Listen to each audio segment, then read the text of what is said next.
अभी इंडिया से ही मुझसे उन्होंने वीडियो क्लिप्स शेयर किए थे और 13 वीक्स के, तो मैंने उन्हें जेंडर बता दिया था।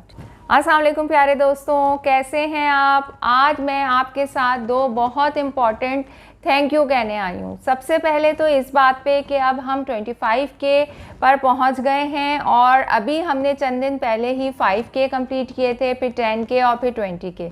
तो एक छोटा सा मेरा ड्रीम था कि वो इन्फॉर्मेशन जो मैं एवरी पेशेंट से शेयर करती हूँ वो मैं एक वीडियो की शक्ल में आप सबके साथ शेयर करूँ और आपको सही मेडिकल नॉलेज आसान अल्फाज में प्रोवाइड कर सकूँ।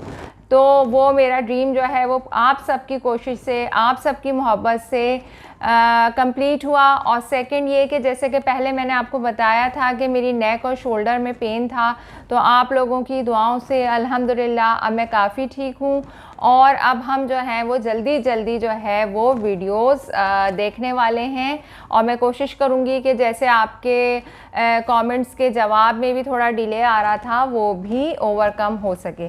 तो जल्दी से चलते हैं आपके क्वेश्चंस की तरफ, जो कि आपके बहुत अच्छे क्वेश्चंस आते हैं, बहुत अच्छे कमेंट्स आते हैं। पहला हम शामिल करते हैं कि मेरा एनॉमली स्कैन में पानी थोड़ा ज़्यादा है। डॉपलर स्कैन 8 मंथ के स्टार्ट में करवाया, इसमें भी पानी ज़्यादा था और थोड़ा बेबी का वेट भी ज़्यादा था। अच्छा जी, इन्होंने कहा कि शुगर मुझे नहीं है और मुझे ब्लड ग्रुप बी नेगेटिव है, बताइए कि मेरी प्रेगनेंसी फुल चलेगी, कोई ख़तरे वाली बात तो नहीं है।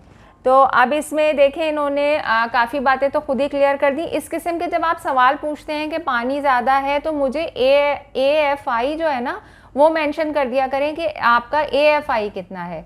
तो ये इन्होंने नहीं बताया, लेकिन इन्होंने लिखा है कि थोड़ा ज़्यादा है। थोड़ा पानी ज़्यादा होना बहुत ज़्यादा कोई ख़तरनाक बात नहीं होती। आई होप कि इनकी प्रेगनेंसी अच्छी चलेगी, पूरी चलेगी, क्योंकि ज़ाहिर है मैंने रिपोर्ट तो नहीं देखी है तो मैं बिल्कुल 100% नहीं बता सकती, लेकिन थोड़ा ज़्यादा होने से इतना कोई मसला नहीं होता। और अच्छी बात यह है कि इन्हें शुगर नहीं है। अगर आपका प्रेगनेंसी में किसी भी अल्ट्रासाउंड में पानी ज़्यादा आ रहा है या बच्चे का वज़न जो है वो एक्सपेक्टेड जो वेट है उससे ज़्यादा आ रहा है, तो सबसे पहले जो चीज़ रूल आउट करनी होती है वो शुगर होती है। आप पेशेंट की देखें माशाल्लाह अवेयरनेस कितनी ज़्यादा है, इन्होंने खुद ही लिख दिया है कि इनको शुगर नहीं है, तो ये बहुत अच्छी बात है कि शुगर आपको नहीं है। लेकिन दूसरी बात जो इन्होंने लिखी है वो ब्लड ग्रुप बी नेगेटिव है। यहाँ पे मैं आपको एक बात बताती चलूँ कि जैसे ही आपकी प्रेगनेंसी होती है तो जो आपके बेसिक टेस्ट होते हैं उसमें डॉक्टर सबसे पहले आपका ब्लड ग्रुप करवाते हैं। अगर माँ का ब्लड ग्रुप जो है वो नेगेटिव है और बच्चे का ब्लड ग्रुप पॉजिटिव आ रहा है तो माँ को डिलीवरी के बाद जो है वो एक इंजेक्शन लगता है जो कि एंटी-डी इंजेक्शन कहलाता है। बेसिकली ये एंटी-डी इम्यूनोग्लोबुलिन्स होते हैं, इसका इंजेक्शन लगना होता है, ठीक है। तो ये ज़रूरी होता है अगर माँ का ब्लड ग्रुप नेगेटिव है और बच्चा जो है वो पॉजिटिव किसी भी ब्लड ग्रुप के साथ पैदा हो रहा है। इसी तरीके से अगर नेगेटिव ब्लड ग्रुप की माँओं को कोई भी अबॉर्शन होता है तो उसके बाद भी उनको ये इंजेक्शन लगाया जाता है। ये ज़रूरी है लगवाना। उस प्रेगनेंसी में उस बच्चे में आपको कुछ नहीं होगा। बाज़ लोगों को मैंने देखा है नहीं लगवाते और वो कहते हैं कि जी बच्चा भी ठीक रहा, माँ भी ठीक रही, और ये इंजेक्शन थोड़ा सा एक्सपेंसिव होता है तो उनको ये होता है कि हमने ये इंजेक्शन नहीं लगवाया तो कोई नुकसान नहीं हुआ। लेकिन इसका नुकसान इस प्रेगनेंसी में नहीं आपको पता चलेगा, लेकिन आपकी आने वाली प्रेगनेंसीज़ में हो सकता है। तो इसलिए जो भी आपकी डॉक्टर आपको गाइड कर रही हैं, आपको बता रही हैं, आपने उसके ऊपर ज़रूर अमल करना है, ठीक है। तो ये हमने एक एडिशनल जो है वो बात डिस्कस कर ली। नेक्स्ट कमेंट हम शामिल करते हैं कि मैम प्लासेंटा प्रीविया में बेबी जेंडर ज़्यादातर क्या होता है। अब ये देखें कितने टाइम से मैं आपको बता रही हूँ कि बेबी के प्लासेंटा का बेबी के जेंडर से कोई ताल्लुक़ नहीं होता, चाहे प्लासेंटा इंटीरियर हो, पोस्टीरियर हो, अपर सेगमेंट हो या प्रीविया हो। प्लासेंटा प्रीविया मतलब कि वो लोअर सेगमेंट में है प्लासेंटा ना, तो प्लासेंटा अगर लोअर सेगमेंट में है तो इसका बच्चे के जेंडर से कोई ताल्लुक़ नहीं है। तो इस किस्म के सवालात के फिर मैं जवाब अमूमन नहीं दे रही होती क्योंकि मुझे समझ नहीं आता कि मैं क्या जवाब दूँ। अभी मैं इसे डिस्कस कर रही हूँ कि बहुत सारे लोग इसे सुन लें। अच्छा, इसी तरह का एक और सवाल देखेंगे, मैं आपको बताती हूँ कि मैम मैं 7 वीक प्रेग्नेंट हूँ, 7 हफ्ते की इनकी प्रेगनेंसी है अभी, यानी कि सिर्फ कार्डियक फ्लिकर इनका आया होगा, तो जेंडर क्या हो सकता है। तो 7 वीक्स में मतलब आप जेंडर मालूम करें। जेंडर तो जाहिर है या तो बॉय हो सकता है या गर्ल हो सकती है।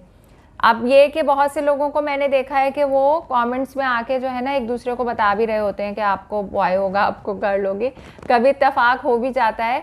तो ये सब मिथ्स होती हैं, ठीक है, इसके ऊपर बिलीव नहीं किया करें। हाँ, आप वैसी एज ए गेम या एज ए एंजॉयमेंट आप इस चीज़ को डिस्कस करना चाह रहे हैं तो आप कीजिए, लेकिन इससे जहन नहीं बनाए अपना ना, इससे माएँ फिर डिस्टर्ब होती हैं, तो इस तरह ना करें।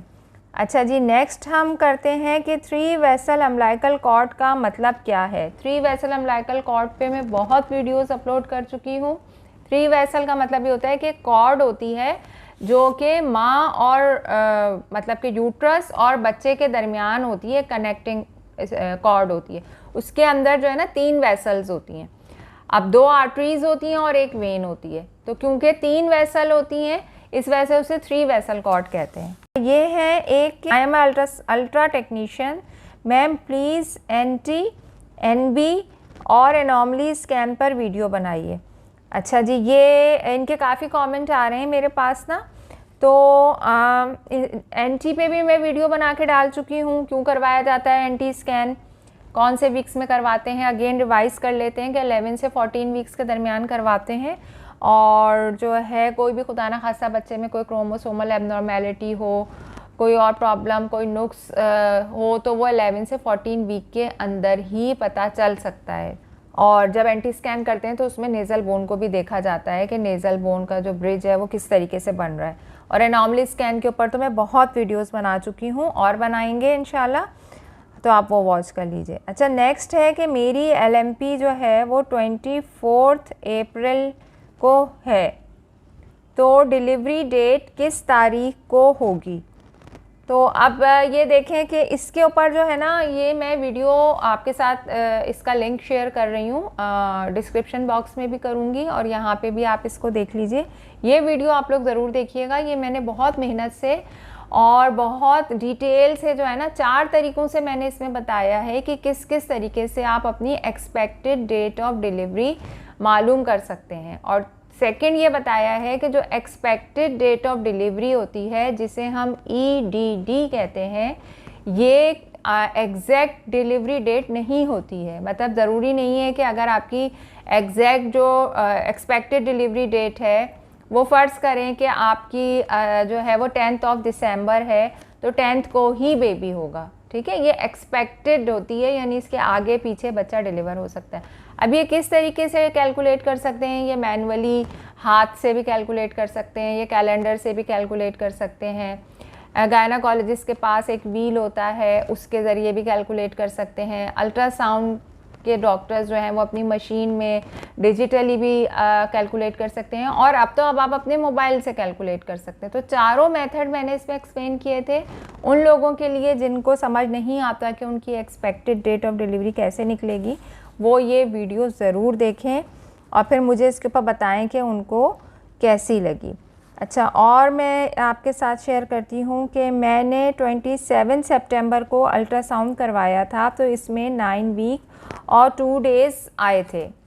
इस हिसाब से मुझे कब अल्ट्रासाउंड करवाना चाहिए। अब देखें 9 वीक्स पे इन्होंने पहला स्कैन करवाया है, तो अब इनका जो सेकंड स्कैन है ना वो थोड़ा सा जल्दी होगा, क्योंकि NT स्कैन 11 से 14 वीक्स के दरमियान होता है। तो अगर ये 1 मंथ के गैप से भी करवा लें तो 1 मंथ पे इनका 13 वीक होगा, और उस पर जो है वो इनका NT स्कैन भी हो जाएगा, इनकी नेज़ल बोन भी चेक हो जाएगी, बच्चे की हार्ट बीट भी चेक हो जाएगी, और 13 वीक होंगे तो उसके ऊपर हो सकता है कि जेंडर भी नज़र आ जाए। तो मैं तो यही एडवाइस करती हूँ कि 13 वीक पे NT स्कैन करवाएं, ताकि जो है ना बहुत सारे काम हो जाएं। प्लासेंटा भी अच्छा नज़र आ जाता है कि किस दीवार में डेवलप हो रहा है, ठीक है। अच्छा, और बहुत सारे लोग मुझे जो हैं वो व्हाट्सएप पे मैसेजेस करते हैं। 12 वीक की बाकायदा रजिस्टर होते हैं और 12 वीक की जो है ना अपने स्कैन शेयर करते हैं और फिर मुझसे बोलते हैं कि मुझे हम जेंडर बताइए। मैंने आपको पहले भी बताया है कि 12 वीक के ऊपर जेंडर नज़र नहीं आता है, 13 से नज़र आना शुरू होता है। तो 13 के बाद भी अगर आपको कोई इतनी एमरजेंसी नहीं है, NT स्कैन आपका हो चुका है, सिर्फ जेंडर के लिए 13 वीक पे ना करवाइए, 15 तक आने दीजिए, ताकि अच्छे से जेंडर नज़र आ जाए। मतलब अगर ख़ास तौर पे जैसे आपको मुझसे शेयर करना है तो 15 के बाद वाला कीजिए, क्योंकि नज़र नहीं आ रहा होता। अगर आपके पास वीडियो क्लिप्स हैं, अभी इंडिया से ही मुझसे उन्होंने वीडियो क्लिप्स शेयर किए थे और 13 वीक्स के, तो मैंने उन्हें जेंडर बता दिया था। ठीक है, तो अच्छा, व्हाट्सएप का बहुत लोग शिकायत करते हैं, इवन कमेंट भी कर रहे होते हैं कि मैं रिप्लाई नहीं करी। देखें, व्हाट्सएप का मैंने आपको बताया था कि ये एक पेड सर्विस है, इसके ऊपर रजिस्टर होना पड़ता है। जब आप मैसेज करते हैं ना, तो आपको एक मैसेज रिसीव होता है जिसमें सारा प्रोसीजर लिखा हुआ होता है कि किस तरह आप रजिस्टर होंगे इसके ऊपर।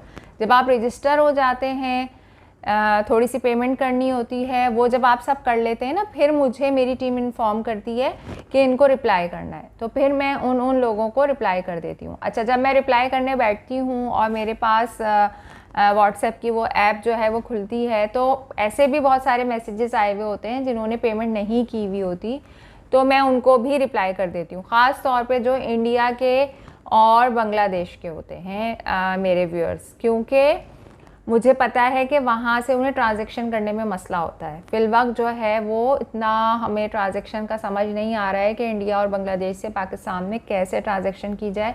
मैंने पहले भी आपसे कहा था कि अगर आपको कोई मेथड पता है तो वो मुझे ज़रूर शेयर कीजिए ताकि हम इस चीज़ को स्मूथ बना सकें। ठीक है, अच्छा, नेक्स्ट है कि how to calculate heart rate on ultrasound machine, can we use M mode to calculate a heart rate of foetus.